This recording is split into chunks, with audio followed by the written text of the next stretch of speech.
Hello, my friends, and welcome to MSP Unplugged. I'm your host, Rick Smith.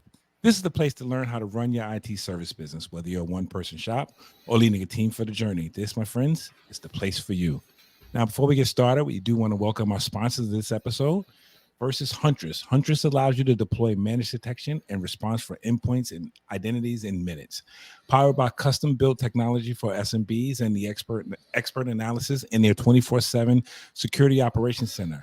Head over to huntress.com/unplugged to find out more. And SuperOps. SuperOps is the AI-powered PSA RMM platform designed for fast-growing MSPs. They provide a lean and powerful way to engage with clients and grow your revenue. Head over to our link that's going to be in the show notes and to start your trial of SuperOps. All right, Mr. Paco, who I didn't introduce, but let me introduce my co-host, who you all know, so that's probably why I skipped him. But Mr. Chicago's finest, Mr. Paco LeBron, how are you, sir? Yeah. Boy, Mrs. Smith, if I was doing any better, it'd be a sin. You stole my line. But how's things going over in regional Chicago? Man, cold. It's cold. It's a beautiful weather. No, it's been cold. Well, I got a gripe to pick, because this is going to go out next week. So it'll be a week after this episode airs. But, when I was traveling around on Saturday, I didn't mind the disrespect where it was over 50 degrees, 60 degrees, feeling nice. 19 degrees on Saturday when I was actually doing stuff. Like, ridiculous. It's crazy to me. But today is going to be a nice... Huh? He won't say what he was doing, but we all should get together and do a happy belated birthday to Mr. Paco LeBron, whose birthday was, well, at the time of this recording, the past Saturday. But I know you got a lot of birthday wishes, and I know you were out having a good time. But I'll say it on air. Happy birthday, my friend. I appreciate it, because I was cashing in on all my birthday rewards from all those spamming marketing people from all restaurants and stuff. So I was cashing in on everything. So I appreciate my fiance being a great trooper and chauffeuring me around all of Illinois. So, but no, yeah, it was a good time. Weather's good. There's gonna be a good weather today, so looking forward to that. But busy as heck, man. We've had a few changes on the Prodigy Tech side. Short staff this week. I'm heading on vacation next week. So by the time this airs, I'll be already in the beautiful Cancun, Mexico for my future sister-in-law's wedding. So I'll be stacking it up and going from there. So Mr. Smith will be solo next week, but we will have a couple episodes pre-recorded, and this episode coming out will be one of those. So now, speaking of this episode, we're going to be talking about setting the foundation. This is part of a series we're working on, just really to talk about growth, how you get there, how, and bringing on some guests who have had great success, and they can help us with setting the foundation. But before we get to the guests, we want to talk about one more thing, Mr. Paco. You know what that is? You got to be talking about my favorite thing. Your favorite thing, my favorite thing, should be everybody listening to this favorite thing. And that's our TechCon Unplugged 2024. This is our 5th annual TechCon Unplugged. It's going to be in the greater Washington, D.C. area, September 12th to the 14th at the hotel at Arundel Preserve. TechCon Unplugged is our annual gathering of the IT business owners, like-minded owners, and this is going to be filled with a week. Oh, God. Let's come and do that part again. Kennedy, cut that. I screwed that up because your reading of it and my rememberation of it is different. Okay. TechCon Unplugged will be in the greater Washington, D.C. area, September 12th to the 14th at the hotel at Arundel Preserve. It's our annual gathering of IT business owners. There you will meet like-minded business owners for a weekend packed with resources to help your IT business thrive.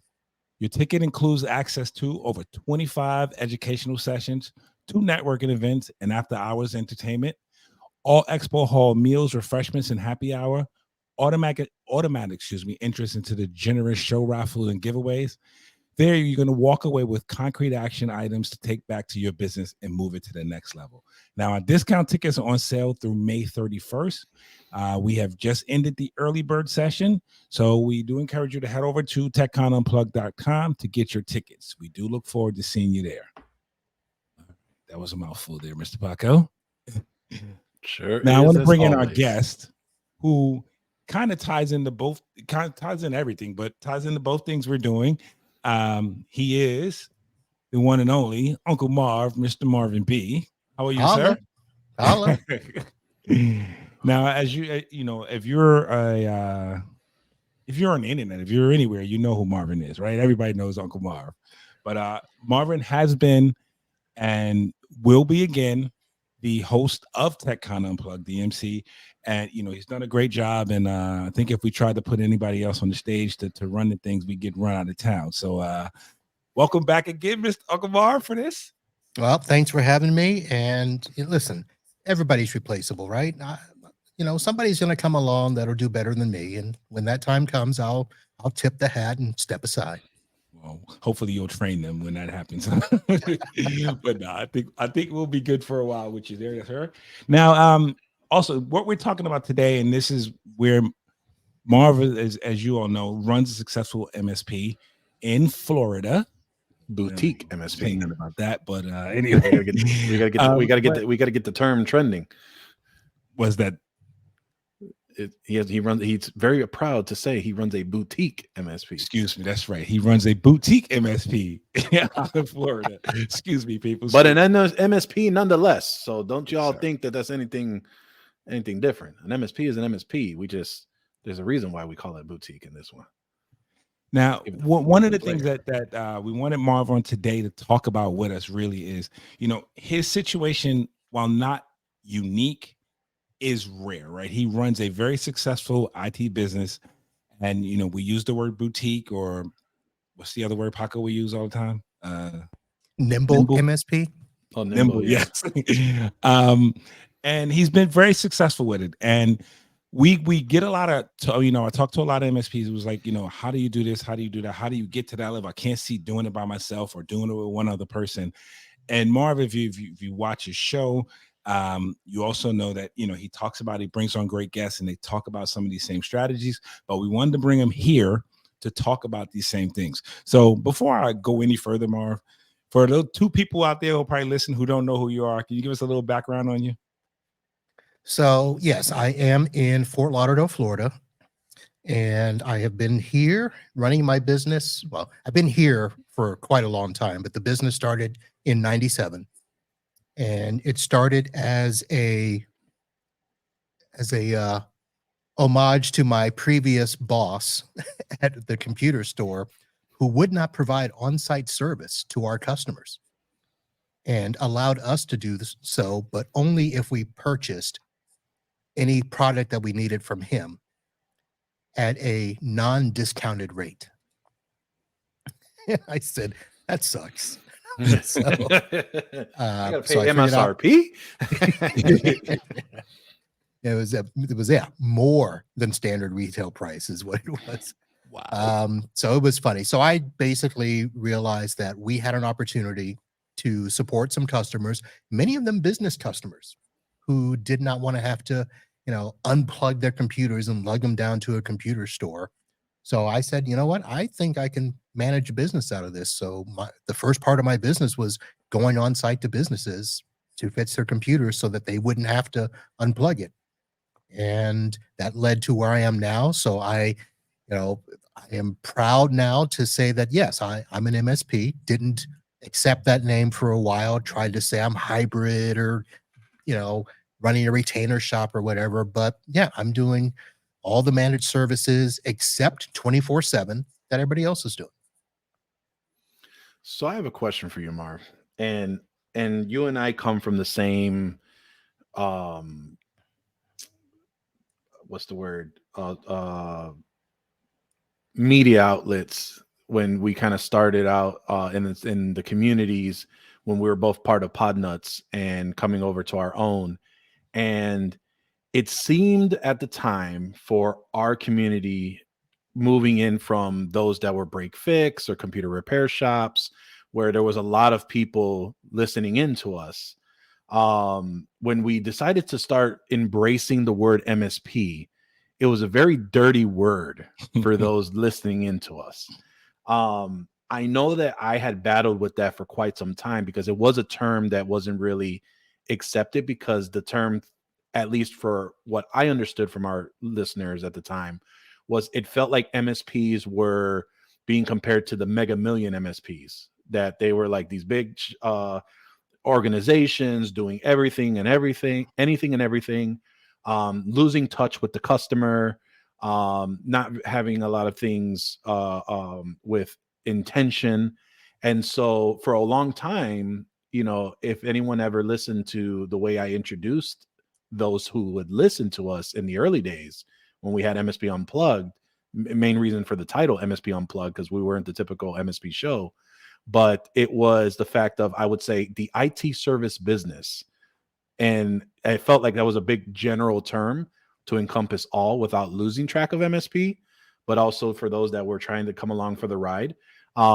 It's a very different time now, but I'm curious if you still battle with that, as far as when you talk to other IT service businesses and other networking events, and two, why did you have a hard time accepting the term MSP? Well, I'll start with that last question first. Why was it such a hard time? And the basic reason is there was this odor that kind of, like, when you said the phrase, it just didn't feel and smell right. But it was basically along the same lines of how we felt about the box stores or Geek Squad, large companies that, well, you can only work with us if you sign the contract. And for those of us that came out of either the smaller computer repair shop or were independents trying to make it, we were basically compared to that, but in a negative way. It was like, well, if you're not one of us, you're a trunch slammer. You're a pizza box repairman. And so there was a divide set for us that we either had to accept or fight. And at the time, I'm like, I don't care. It wasn't a big deal, because as long as I could say, look, I'm Microsoft certified, I'm a Microsoft partner, I know what I'm doing. It doesn't matter what you call me. Yeah. And then I decided, well, when we went to Chicago, that conference, and I said, that fateful summer event in 2015, I think it was 2015. And I said, so you're telling me that the man in the van is making more money than that MSP up there with 6 people? So at that point, I'm like, you know what? I don't want to hear it anymore. Yeah. At that point, I'm like, we're all in the same boat here. And it doesn't matter how big you are. It matters how good you are. Do your customers like you? Are you doing right and following best practices as best you can? And that's when I said, you know what? I'm going to call myself an MSP. And then, of course, I got stuck on, I don't even, what was the IT jetpack? Remember that? Yeah, I recall IT jetpack. Yep. It was man in the van versus the MSP. And I remember this. They thought they were going to drill the living hell out of me. And afterwards, one of them is actually one of my good friends now. I was going to say, we share stories, we share product back and forth. And he's kind of like he's on one of my informal peer groups where we talk all the time, because he finally afterwards, he said, you know what, look, you're doing pretty much all the same stuff anybody else is doing. In fact, that's how I met Stan Lusant, who was a one-man shop also out of Jersey. Yeah. And they said, look, you're doing just about everything. Now, granted, you're not 24/7. You don't have a knock. But millions of other MSPs out there don't have a knock either. So it was one of those things. They don't have it. Yeah. So it's one of those things where, there's people in the industry that are trying to decide what is and what is not an MSP. And I don't know if that's ever truly going to happen, whether or not the government comes in and steps in and says, look, if you're going to provide technology support, these are the things you're going to need to do. But I don't think the term MSP is going to be what defines that. It's just going to be, if you're a technology solution provider, whether you're in-house, corporate, or independent, outsourced, you want to support IT, this is the stuff you're going to do. And they're not going to care what we call ourselves. Right. The title is irrelevant. I'm laughing thinking back though. This is how I first got introduced to you guys. I guess it was right after you guys all went to Chicago, and you kept talking about everybody was so insulted, I guess, about this whole man in the van pizza tech conversation. And you guys kept talking about it. I was like, what the hell are they talking about? And then I finally got the background story as to what happened, how this came about at this conference. So I just think about that when we started talking about this and you made the pizza tech comment. I thought about it. I was like, wow, this is how I got introduced to these guys, and how I met them was right after that. And but it's just it's crazy though. But as you've gone, I guess if you've gone on now and you've, I guess, embraced the term, and again, I agree with you. It doesn't necessarily matter how we define it, because I found it funny. I was explaining this to a couple of people over the past week as to what I do, and I redefined it as providing IT services and support to companies who either can't afford in-house support, or basically, they don't have the budget for a full IT department.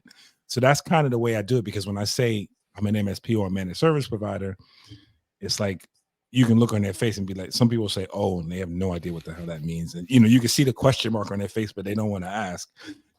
Excuse me. So I just, I just started defining it that way just to say it. I know, Paco, I know you say it a different way, but it's just interesting. I agree with you 100%, Marv, though the name or the term we use for it is not going to matter. It's what we do. In the commonality is going to be what we do and what services we provide. Yep.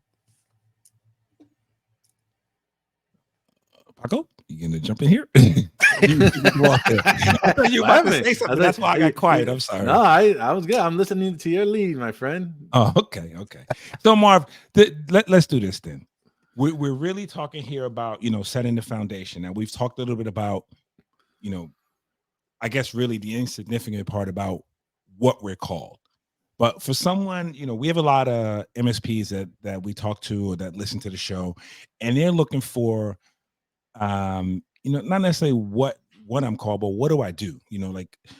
And it's not like not asking you to give a step-by-step, start your business, do this, and this, but if you had to, I guess, define some important factors that either MSPs that are starting out, or even some more established MSPs who are still trying to figure it out, what would be some Uncle Marv's words of wisdom, I guess we would say? So I just recorded a show. Don't do it. Besides that, you better get good at something else. So I just recorded a show with another guy. I don't know when that show's coming out. I think it's in a couple of weeks or so. So I'm going to go ahead and say part of what I said on there. The biggest thing that I would tell somebody either just starting out, or I would tell a younger me, is the first thing you got to do is find your identity. First of all, who are you and what do you want to do? And just get that straight from the very beginning. And then see what opportunities are out there that you can do to provide service. Because if you go to a conference or to another provider and ask them, you're going to get these predetermined, predefined concepts. Well, you got to have this, you got to have that, you got to spend this, and you got to, $300 an endpoint, and yeah, I think those are all good ideals. But the first thing is that you? Is that who you are as a person? And is that how you're going to be able to structure your business? It depends a lot on where you live. There are places that your surrounding cities will determine what services you're going to be able to offer. You might only be able to do a computer repair shop that provides business support as well. And that whole area may be like, no, we don't sign contracts, boy. So it's funny you say that, Marvin, because we just actually recorded an episode with another MSP out of Puerto Rico, and it's in the same concept where, You know, it's your surroundings that will determine what you can offer as your services and the education behind it to try and get through that part. And it could be as rural as you are, as remote you are. Your market is going to determine what you can provide them in general. And if you don't know the market will tell you eventually whether you try to do something against the grain or you go with the grain. Yep. So that's where I tell people to start. Now, granted, you want to still strive to do the best you can, to grow as big as you can, and provide as much value as you can. And it might be that down the road, you can become the premier provider of those extra services that nobody else has done. But because you've gone in and established yourself and done good, you can now start to say, hey, look, we're going to bring in these tools. We're going to bring in these cybersecurity products. Why? You need them. And have I steered you wrong in the past? This is where the world is turning. So those are the things that I say it in the very beginning. Get yourself established with your identity, both you and your business. Find out what your community will support. And then, of course, I would say a lot of technicians, a lot of people start in this industry thinking that just because they know tech, they're going to be successful. There is a business aspect to what we do that you have to abide by. And luckily, my undergrad degree was in business administration. And I worked for a couple of corporate companies before I got into tech. So I also was a part of Junior Achievement, which is an organization that teaches kids how to run a business. So I kind of knew all those things in terms of getting the bank account set up properly, separated out from your personal, how do you purchase product? How do you have the bank account set up properly? I knew all of that stuff. Now, yeah, still made the mistake of not paying taxes one year. So had to get through that, but you've got to get your business set up right. Know what your expenses are, know what your income potential is, plan ahead. One of the things that I mentioned on that other show is try to look as far down the road as you can, not just, hey, what do I need to do to pay the bills each month? Right. You've got to look 1 year, 5 year, 10 years. Where do you want this business to go? Is it something that you want to do for 5 years, get yourself settled, and then try something else? Do you want to sell it? Do you want to pass it off to the kids? Try to look really, really far down the road, because that will also help guide what you do in the business. That's kind of it. Yeah. You have a Sure. question, Paco? I have a few questions. Okay, go ahead. I didn't want to throw your flow off. No, so I think so. There's 2 points to make on that. Is one, you had the opportunity, like you mentioned, you had a lot of great resources that were available to you, right? And I think that it's something where here we're going to be doing April is financial literacy month, so we're going to be doing a financial literacy series in April, and really diving into, I think there are just some things that are just really missed when you first start out. I think you first hit it on the head where you said, a lot of people who think that they're just good at tech, they can run an IT business, which is not the case.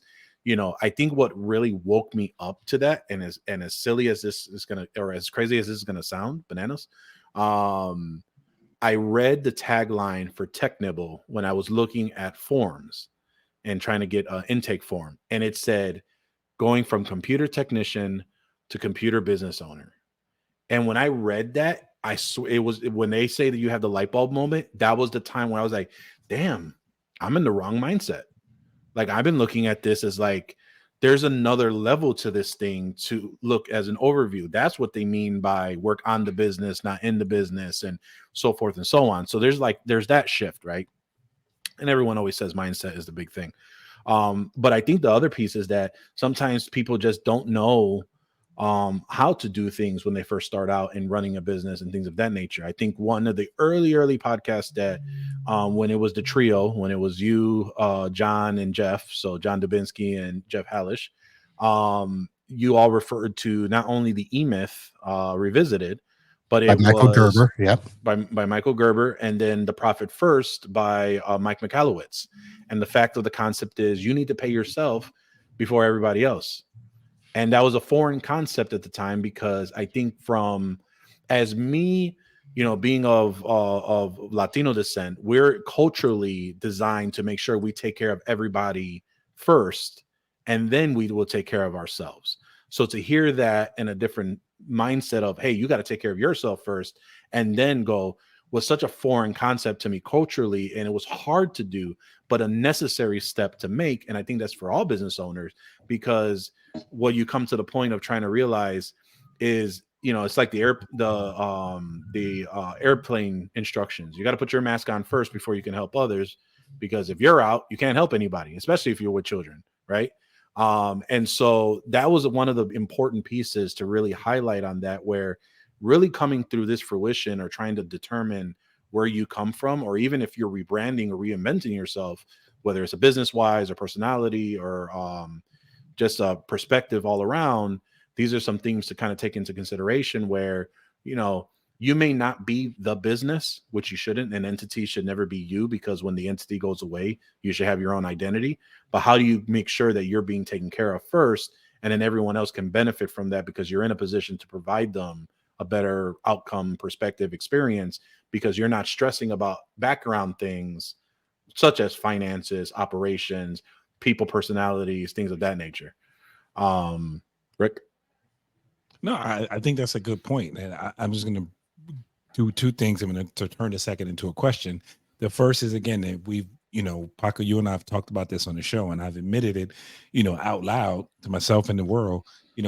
What I was missing when running this business for a long time was not putting the two words together. I run an IT service business, right? So I have an IT service, and it's a business. And when you get hung up on the first part of that, you lose on the back end of that, on the second part of that, right? So you don't, if you just focus on the IT service, the business slips, the business falls, and you will realize that you're working hard and getting nothing on the end, because you haven't planned, you haven't prepared, you haven't set it up right. So that's just always something I am now very conscious of. So again, it's like that shift. The decisions I make about the business, whether that be what we offer, what we do, they're now business decisions as opposed to IT support decisions, right? The IT support now fits into the business as opposed to fitting the business into the IT support.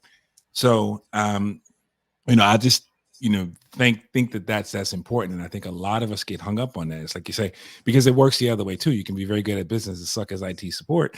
And then, you offer stuff and then don't know how to deliver. So it's kind of that two-way street. But Marv, one of the things I wanted to talk about too is, and one thing you said about is look long-term, right? Don't just think tomorrow or next week or next month, think longer term. In planning for longer term, right? Do you, I guess the way I'm going to ask is, do you envision, are you running your business today the way you want to have it in 5 years? Is that what you mean by when you say think longer term? So the decisions you make today would be how you want to be positioned in 5 years and 10 years? Yes. And so I've gone through a couple of these in my years. And one of them, let me go back to the previous period as opposed to where I am now. So when Kim and I bought our house in 2013, previous to that, I had been always renting 2 apartments or 2 townhomes to keep the home and the business separate. So we had always had that. And when we bought the house, the business moved into the house with us until we could figure out, okay, where's the business going to go and all of that stuff, because couldn't buy 2 houses side by side. Got it. And so I spent a couple of years trying to work out of the house, trying to figure out, and it was driving me nuts. But this space opened up, and it's literally 1,000 feet from the house. And so when we got to looking at it and looking at the space, yeah, I could afford the first year, but they wanted a 5-year lease. So I had to think about, okay, can I do this for 5 years? And not only do this for 5 years, but they had a built-in rate increase every year, 4% or whatever it was. So every year it was going to go up. So I had already started looking at, okay, where do I need to be in year 5 so that I can make sure I'm still in this space? So that's one of the reasons you have to do those things. You can't just look, oh, I need a space. How much is it? Well, how much is it plus your utilities, plus this, plus that, furnishings, plus X number of years? So you have to think like that. So when I got to last year, I know that I even publicly put on the podcast that, okay, I need to look at getting my business to the next level. I felt that, okay, I had hit a plateau where I had made good money and I had a huge net income at the end of the year. And I thought, oh, I got to do something with this because the man's going to want it. So it was one of those things. I'm like, good friend. All right. So do I need, and I reached out to a private, we created a private peer group, and we were looking at what I wanted to do to take my business to that next level, that $1 million MSP level, bring back staff, because I did have staff at one time. I haven't had staff since 2012. Well, I rephrase that. I haven't had techs since 2012. I've had Kim. She's on staff. And then once we got into that, no, I didn't want to do that.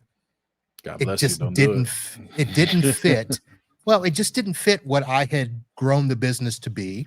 For sure. It didn't feel right to make that shift, knowing what I wanted to continue to provide to the current customers I have. And it's a matter of, okay, if all I need to do is continue to grow, I can do that with these customers. And then I can add on pieces later without having to restructure the whole business. So at the end of 2022, when I had that big number and thought, okay, you know what? 2023 was bigger. I don't think 2024 will be as big, but now I'm in a situation where, okay, I now want to look at a 10-year plan and figure out where I want to be at that point. And is that the point where I will either sell the business or, exit the business, or will I just re-up for another 10? I don't know yet, but that's what year 2024 is for me, is exploring what do I want to do with the business. And I've got, these private peer groups, and I've got, people I'm chatting with, and we're digging in deep. I mean, we're talking real numbers. I'm not, one of the things I think you have to do is be honest with yourself and the people that you talk with. Be honest with your spouse and family, because a lot of what I do here affects what happens at the house. She wants to upgrade that pool later and all that stuff. But it's building, like you guys, are titling this, building the foundation. When you're building stairs or, steps going up a mountain and stuff, you've got to build that foundation one step, one rung at a time to make sure you get to the top and everything behind you is solid. Right. So I was gonna actually ask you on that specifically, right? Because I remember talking to a listener at one of the events, and oftentimes we hear this advice, right? It's like, hey, you got to think about this, you got to really realize it, you got to plan this. But he said something to me where it was around the lines of, look, I know I have to ask questions because I've never created a year plan, 5-year plan, 10-year plan. I can barely figure out how the heck am I going to pay rent tomorrow or next week, or I just jumped into this and I'm scared as heck. I don't know where my stepping stones are. I don't know the questions to ask. I know I need to ask the questions. I don't know what the questions are. And so I think a lot of it is that, you got to identify the problem first, and then you can kind of go backwards from there. But for you, Marv, when you first started like creating your plans, because for me right now, I created my, every 3 years, I create a 3 to 5 year plan. This year happens to be the start of a 3-year plan. But where do you when you first started doing this, what made you think that you had to do something like this? Which obviously you mentioned that expenses were a big motivator on trying to figure out where you wanted to be and where the growth of the business. But how did you start that? Like, what made you think like, I do got to come up with a plan because I'm, they're not going to catch me slipping out here. I'm going to make sure I do what I got to do to take care of not only myself, but all those that count on me. Can you talk me through like at least the mentality or like the personality idea of like, hey, this is what, and I determined I need to have a plan, and this is why this plan is important. Yeah. So in the very beginning, I'll be honest, I didn't know quite where to look either, except that I was heavy into business books at the time. So, we talked about, the E-Myth with Michael Gerber. I'm going to have to go back and find all my books and make a list because I went through a ton of books. Pumpkin Plan came later. Profit First came later, but there were books. One was entitled Focus. There were a couple. One was called The Consultant's Handbook. There were all these books that I found on starting and running a business as a solopreneur. So that's where I first got my foundation, and I took bits and pieces from each of those. And even stuff like there was one book, I remember the title, Customer Service is Worthless. But it was a complete mindset on how to provide the right customer service. Yeah. So it was those set of books, and I probably had like, I don't know, 20 or 25 books. Like I said, I'll have to go back and grab them all. And I wanted to do a book club on this stuff at some point, but that hasn't happened either. So that's where it started for me, was finding all these things and taking the bits and pieces that worked, that I felt comfortable with and understood, and laid the foundation. So this past year, I finally got to the point where I said, okay, I'm going to reach out to who do I think is successful at the next level that I want to emulate or I want to be like. Yeah. And I will say this. I had to go through a few. Sure. Because once you get into those discussions, the reason I say you have to be honest and open about things, some of those people that you think are doing a good job are not. I mean, listen, I'm not going to say anybody in our industry is shady unless I can prove it.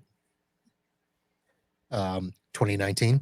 So, but I think that image is not necessarily a true representation of the health of the business. Right. And there are a lot of, and I'm going to listen, I hope you guys don't get sued or anything, but I'm going to say, this concept of the $1 million MSP, everybody fights so hard to get there, but they do it in a way that is just wrecking their business. Yeah.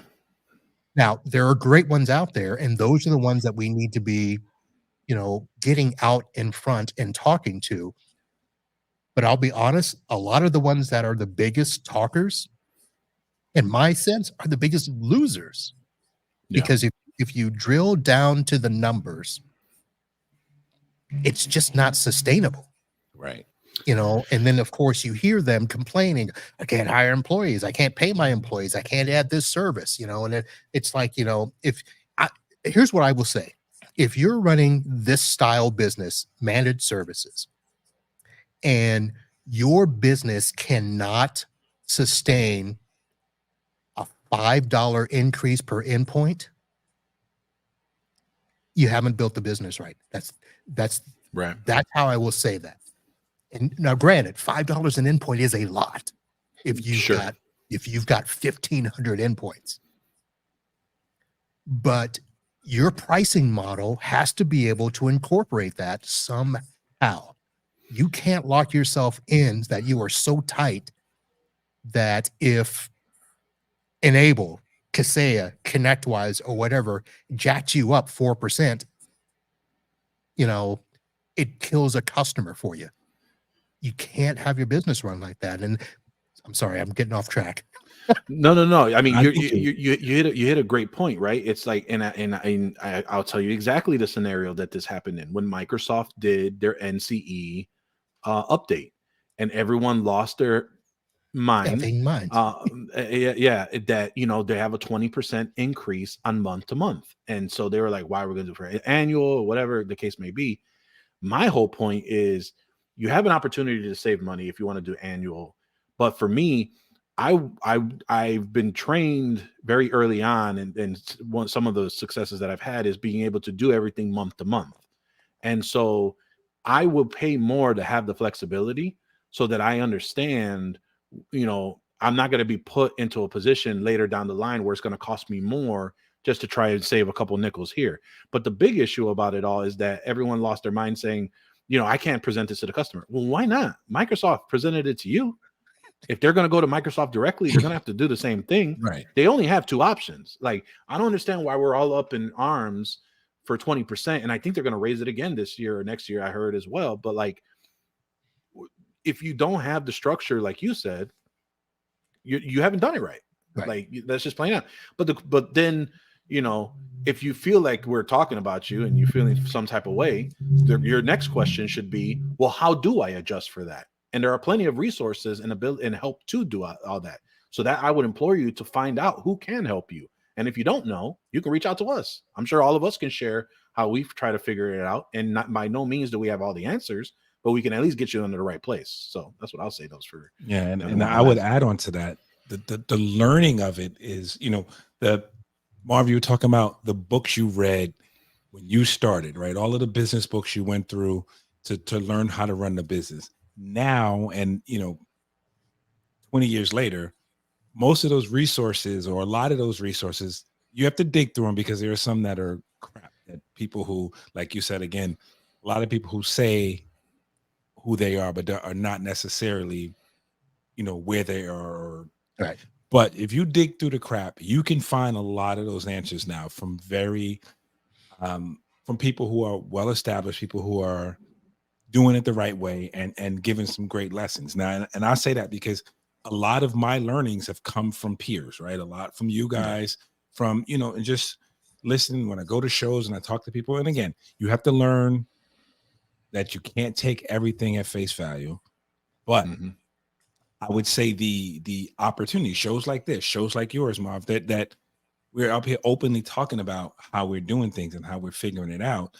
And, because the concept a lot of people have is, I need to make enough to get me through the month. And they're not thinking, I need to make enough for the year, or for 2 years, for 3 years. I need to make enough to adjust for those prices, for those increases, adjust for, changes that may come. So we don't, pricing is, you'll go to any forum and everyone's like, how do you price? Like, what's your pricing strategy? How do you do it? How do you determine what you charge? And Paco, you and I go back and forth on this a lot, off camera, talking about how we do things. Now, I just, I bring that up because I'm saying the resources are out there from some very smart people who've done it. And one of the things you do, just like you said, now, if you're looking to move to the next level, you personally, you went and found people who you believed were at that level to get that next step. And I think that is the same process and concept that everyone should be taking, whether you're starting out, whether you're, mid-range or whatever. You need to find models, basically, or I don't want to use the term mentors, but you need to find models of how these things are being done. And 9 times out of 10, that's going to come from people who, and I'll say from you, from Paco, from me, who have, and this has nothing to do with what level we're on, but we've knocked our head against the wall and figured out what has not worked or what we haven't taken into account. So I just think that's a good point to emphasize to everyone that the resources are out there. Marv having read 20 books is a benefit to me and Paco, because now we only have to read 10 of those and get the rest from Marvin, and that's the concept of what I'm saying. I think one of the pieces for for that. And I'll actually go a step further. And for those listening to this, we'll see if the editors don't bleep this out or not, but fuck that. You should find a mentor. But here's the problem where people go wrong with trying to find a mentor. They put so much emphasis on, hey, will you be my mentor? Or, you know, he's not going to want to talk to me or whatnot. It goes back to what you said, Rick. I think it was you that mentioned about trying to find someone that's like yourself, and really trying to understand that, because, you know, that's what has allowed me to succeed in my career. You know, and like you said, there, and then Marv, you even mentioned where, you know, there are phases that you go through as not only as a person, but as in the business as well, and trying to make those decisions. One of the caveats before I continue is that, you know, there is this concept that everyone, you know, everyone aspires to be the 7-figure MSP for one reason alone. And it's to go ahead and live the elite life, or the life that they are aspiring to live. But what they don't understand, especially those that are listening in the US, to be in the 1%, you only need to make $400,000. That's the 1% in the US, in the States. And you can Google it, because this is something that's misconstrued, where you don't necessarily have to be at $1 million to live well. Like, you can do a lot with being that. And if your aspiration is to be the 1%, by all means, but you don't need that to be able to really focus on that, to have the elite living that you're looking for. Now, there are those that feel like they want to get everything and anything as much as possible out of whatever vanity or some type of motivation. But then there are others that are just simply just not insatiable, and they will continue to keep going forward because they know nothing else. It's not an aspiration. It's just, it's what their wiring is. They just cannot truly stop, because they want to do whatever they can, whether that is to grow, learn, expand, things of that nature on that realm. But being able to find someone that you can, I wouldn't say idolize, but understand that they've been through what looks like to me somewhere I want to be at. And that's where I'm at presently in that life, which is why I've attached myself to people like John Dubinsky, and who was gracious enough to mind dump all that he knows from the past 25, 30 years. He is a mentor. But did I go to him and say, hey, can you mentor me? I didn't. I basically said, look, I'd love to tag along. I love to just brain dump. Like, you know, he would take me on, I would drive out to Grand Rapids, 3 hours away, just for the mere fact to know that I'm going to come back knowing more than when I left. And he just became my mentor. And I can say that. Same thing as now in my current phase, Juan Fernandez has become my mentor. One of my closest friends from, and having only met him 5 years ago, but he's at not only in a place that I want to be to, but a very successful Latino, which is very rare for all of us being minority business owners, to find someone that A, is not full of shit, and B, to find someone that is someone we can identify ourselves with.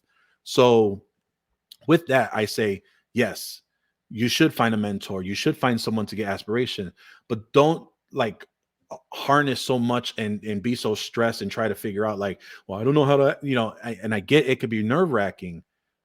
Hey, can I just buy you a cup of coffee if you're in the area? Or, hey, we'd love to connect with you at the next networking event, and just talk to them. We're all people, you know, the same thing like Rick, me, like if anyone wanted to talk to us, like again, one of the listeners sat me down. He said he had no idea what to do. I literally told him what I did in 2020, 2019, 2018, whatever it was. I was like, look, these are the 3 things I did. It blew up my business. I was able to scale. And he never heard it in that way. But when I explained it to him, and being that transparent that I am, he now has messaged me afterwards. He's like, dude, that was probably the best thing you could have told me. And now, and we talk from time to time, but it's a thing where you just have to ask for help. And if you need the help, don't be afraid to ask for it. But Marvin, looked like you had something to say. No, I was going to say, so you mentioned mentor. One of the things I will say is some people have considered business coaches, and not necessarily within our space. Sometimes you find somebody outside the space who's not going to be burdened down with some of the preconceptions. They're just going to look at you and your business and be like, you might want to tweak this here. And it may have nothing to do with the concept of managed service. I've actually gotten a referral through not my bookkeeper, but somebody that I talked about doing bookkeeping stuff with. And she said, you know what? I think I have somebody that you might want to talk to. Dude has no interest in IT or relevance in IT, but talk to me with some just business concepts that I am now trying to introduce into my business. And it's just about mindset. Yeah. If you're going to be a business owner, have a mindset of a business owner. And that is the challenge I think we all face in the beginning. Again, you jump into IT and you focus on that part and don't think about the business portion of it. But speaking of business, we have to conduct a little bit. So we're going to take a quick break here and get the bills paid here, and we'll be right back. Over the last 7 years, my MSP has partnered with Huntress as our go-to security platform, detect suspicious endpoint activity, and uncover hidden adversaries. If you've heard recently on several tech news outlets and subject matter experts, they're all saying the same thing. You have to have an EDR. That's why we've partnered with Huntress. I cannot tell you how many times we've onboarded a client through the agent on and all the fun that we found for us to clean up. It's no wonder why Huntress has been awarded one of the leading security solutions by G2. You'll hear comments like peace of mind or Huntress, the company that has your back. It's all thanks to their experts in their 24/7 SOC. It's the needed second set of eyes that we need. Not to mention, you receive detailed incident reports packed with expert insights written for all skill levels. To find out more, head over to huntress.com/unplugged for a trial so you can deploy in minutes with zero user disruption. Tell them that we here at MSP Unplugged sent you. Thanks to Huntress for that. But guys, I think I think we're having some good conversation here. I guess I'm going to go back to when we're talking about vision, we're talking about and I think one of the most important things we should recognize here, we've had this conversation for going on 45 minutes, 50 minutes. We've not once talked about stack or anything like that. What we've been focused, and I think it's relevant and important that the focus has been on getting these fundamentals have nothing to do with, or not nothing, but have very little to do with what you put in your stack or what you do with those things. It's been more, the concept has been, how are you going to conduct business and how are you going to run the business? So I'm going to ask this to both of you guys, because to me, you're both mentors to me. I rely on you guys for, oh, stop it, man. I rely on you guys for news. I listen to Marv's show, talk to him when I can. To Paco, you and I talk, just about every day. And I rely on you guys for ideas, for concepts to help me realize if I'm moving in the right direction. Now, I guess the question is, and then, as I've come through and we talk about business coach, which I've done this year, Marv, just to get a different perspective on someone who has no clue what an MSP is, right? But knows what a business is and knows what your book's supposed to look like and what they actually look like. And you realize that those are two separate concepts. But for you guys, how do you make that pivot when you have experienced that you're trending on the wrong path or trending down maybe the wrong road, and you have to make a pivot? And sometimes that can be very hard. It's hard to admit to yourself, but how do you make that pivot? And what's the process for that, I guess is the question. Gasoline and matches. Blow it up and start all over again. So one of the things that I've been working myself with over the last year, even though I've kind of always been on what I thought was the right path when it comes to understanding the business, understanding, the income, the money as it goes out. But I've been listening to a podcast, again, nothing to do with IT, managed services. And the one thing that that person always says is know your numbers. You've got to keep track of how you're running your business as it relates to the numbers. When it comes to the profit, when it comes to the expenses, what the percentages are. And even though we talk about things like profit first and setting up the right bank accounts and stuff, as a business owner, either you or somebody you trust with your life has to be able to look at the numbers and know whether your business is on path or not. And that, I think, has been, for me, one of the things that has been my guide is, okay, I'm not making money. What's wrong? And from there, you step back and say, okay, is it the way I'm pricing? Is it because I'm spending too much money over here? Is it because I'm spending too much money over here? Do I not have, am I paying myself too much? Those types of things. That's probably the first thing that I would say to look at.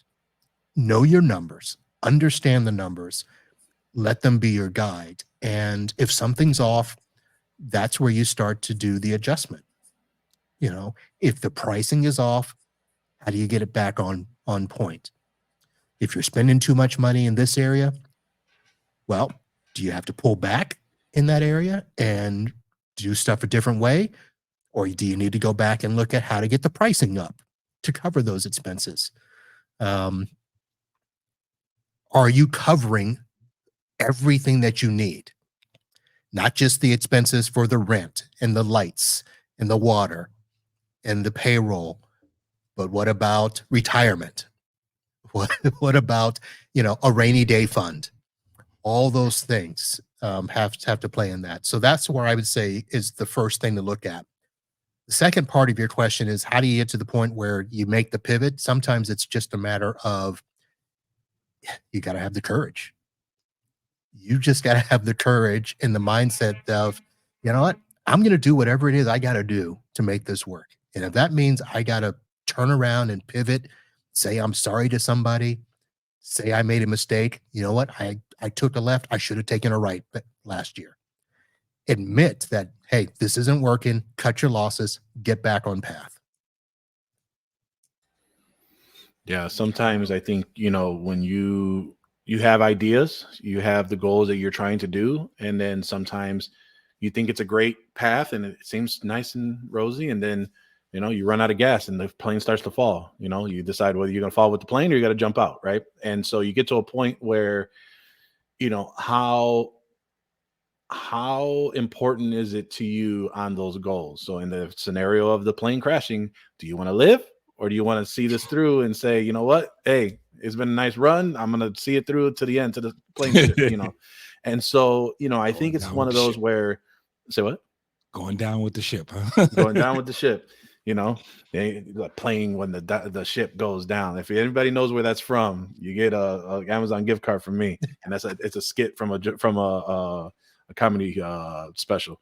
But the point of that is to say that for us, right, we had a plan on what we were going to do to provide our support, and it just didn't work out the way that we wanted it to after several months. So we made the pivot. Nothing wrong with them. It wasn't anything that they did, but we just personally wanted to do it a different way, and we had to do it differently. It's going to cost us a little bit more, but it's the right way of doing it. It was going to provide more value, and the investment makes more sense.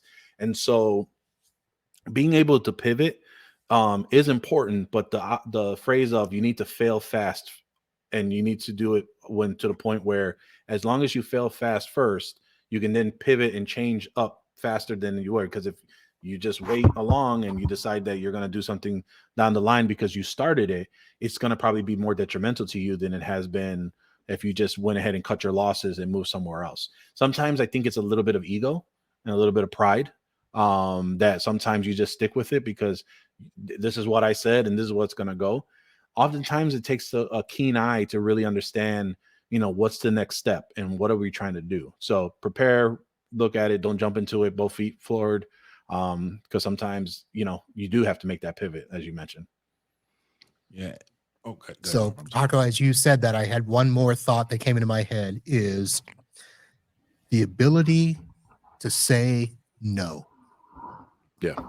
Whether it's no to that bad customer that you know isn't going to work out, or whether it's no to you walking down a path that everybody's telling you to go, and there's something in your gut that says that that's not going to work for me and my business. Say no. Yep. There's a whole bunch of other no's you can do, but just the ability to say no. Yeah, I think that, and just sorry, because that sparked something for me too. It's like, yes, you have to make sure that you do what's right for you and what you feel is good. You know, there are going to be times where things are introduced to you where you're like, it's not good for me, or it's not good for me right now. Then there's other times where sometimes you take a best place bet to hopefully get to the next round. A little bit of risk, but you're willing to gamble to the point because you're comfortable with it, because you see where the potential could be. There's that as well. While others are like, why are you going to go that way? That doesn't make sense to you. Why would you go that way? Just you wait and see. And oftentimes not, if you are keen to a lot of this, you end up being a little bit more of a trailblazer and tend to be a little bit further ahead than others because you saw something that others didn't. Right. So don't always have to follow the crowd, as like Marv said. You know, there's the ability for you to just say no and halt, or there's an ability to actually move forward with something that you think that's going to pay off. And oftentimes, if you gamble on yourself, it'll work out. Yeah, I just was going to point out something you'd said a little earlier that clicked in my head too. And one of the first things that the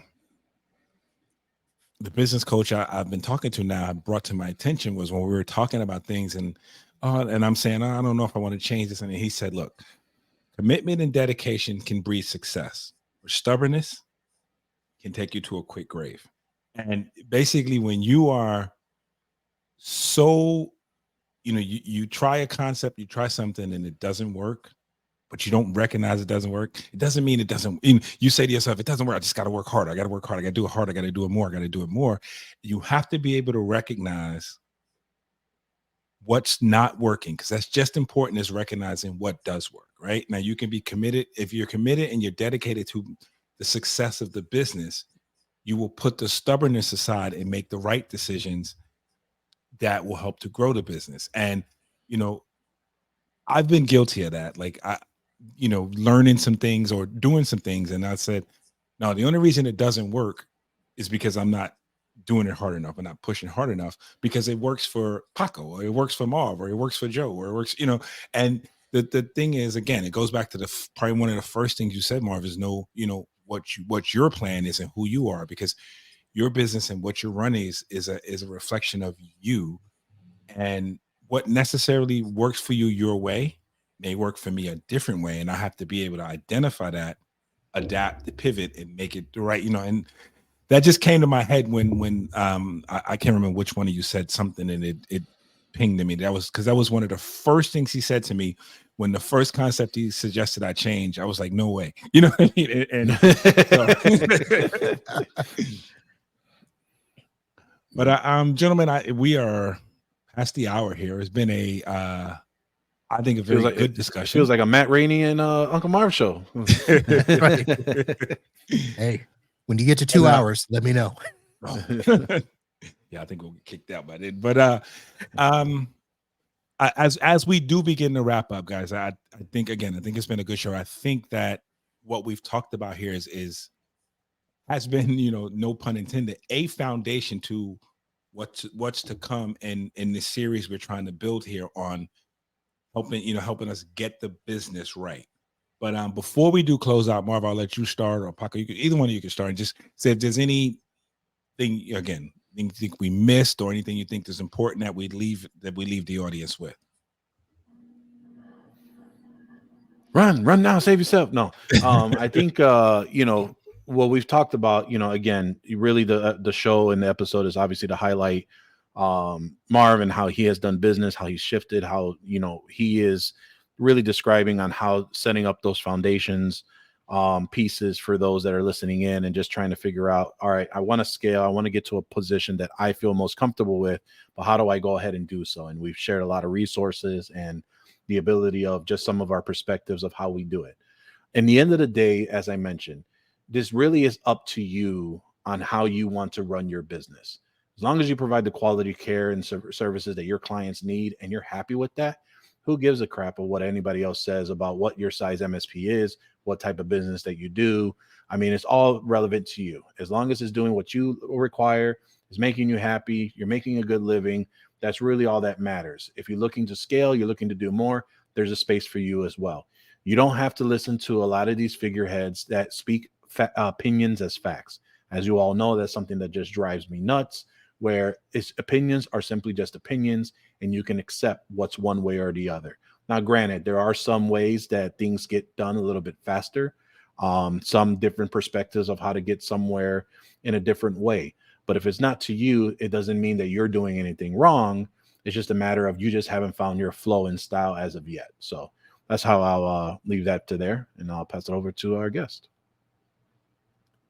So the whole time you were speaking, all I keep thinking of is that you and I, when we kind of got started in this community, we're kind of in a situation where we were looking for something.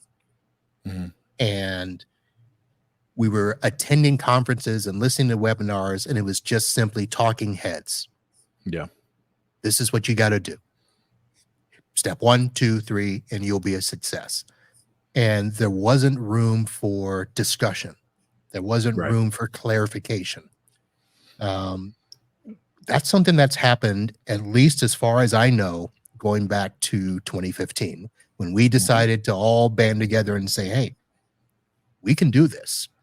Yep. The ability for people to be able to sit and have discussions, ask questions, and be willing to listen to the other side, even if you think you're right, and hear what other people are doing that may be successful for them. That is something that I want to say has been really great for. It's not just our community. I mean, there's other communities now that are doing what we did. And a lot of places where you can go and get the information and get the guidance. But the whole thing starts with the fact that you've got to be willing to ask. Find somebody. If it's not one of us three, there's somebody in this community that you can go to and ask and say, hey, I need somebody to bounce an idea off of. I need a thought. I'm stuck. Just ask. This community, I don't think I've ran into anybody that has ever said, yeah, I don't want to talk to you. Right. And so just ask.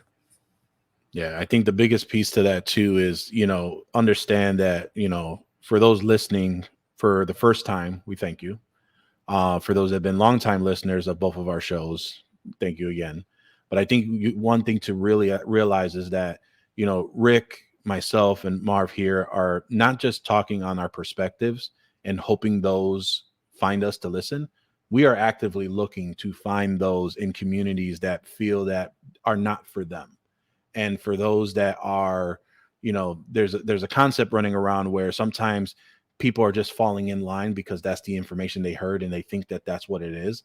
And they don't understand that there are other options out there. So for those that are listening for the first time and you hear a friend or you want to refer it out to, I would say do so, because, we're not just here hoping you find us. We are now making intentions to make sure we find those out there that do need the help with us appearing at shows, going ahead and speaking, things of that nature, because really it's them banding together and finding the communities and really focusing on building that community out there so that we all have a voice and have an opportunity to ask these questions.